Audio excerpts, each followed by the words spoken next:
sejauh pengetahuanku yang pada waktu itu datang tuh YLKI juga tidak terlibat.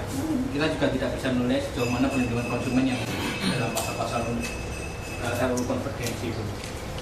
Nah, pertanyaan berikutnya adalah ya ini, mengapa OMS yang terkait dengan isu HAM, jurnalis konsumen dan seterusnya itu tidak dilibatkan dalam proses pembahasan undang kebijakan terkait dengan ICT.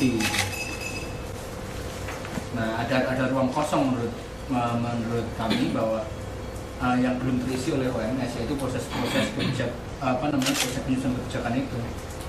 Tapi ketika itu muncul dampak, ya semua terlibat dari undang-undang ITE itu. Itu sih yang menjadi pengaruh. Ada beberapa tren global soal pengaturan internet, soal beberapa isu ya, soal aksesibilitas, kemudian soal cyber security, censorship, kriminalisasi. Aksesibilitas ini menurut saya menjadi penting ketika tidak seluruh wilayah Indonesia terjangkau oleh internet.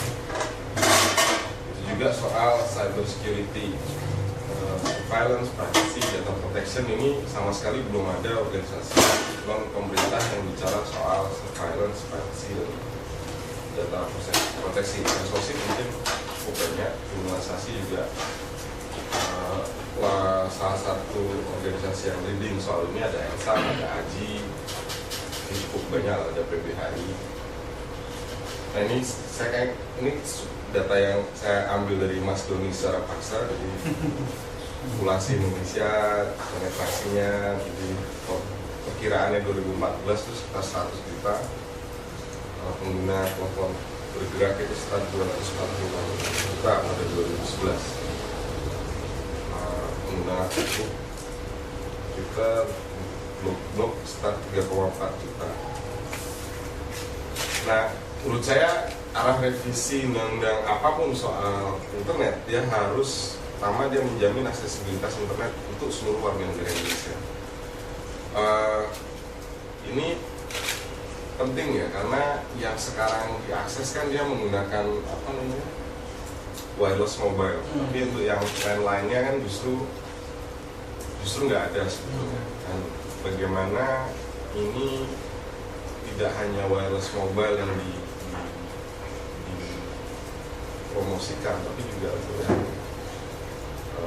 sambungan telepon dan lain-lain. Karena menurut saya ini perlindungan cyber security, kita tahu bahwa untuk surveillance atau interception itu ada beberapa pengaturan yang mengatur, pertama Undang-Undang Telekomunikasi, yang kedua Undang-Undang ITE. Undang-Undang ITE itu di pasal 31. Pasal ini sedang diuji di Mahkamah Konstitusi. RW-net itu masih secara resmi tidak diperbolehkan, tapi itu kan ada aktivitas periode media, dan itu dikembangkan di banyak daerah. Nah, bagaimana kita melihat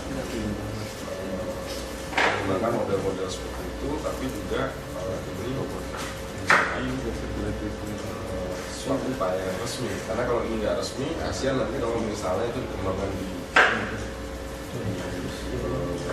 daerah Solo yang terpencil gitu, tiba-tiba Mas Doni jadi tersangka karena mengembangkan aktivitas yang ilegal lagi.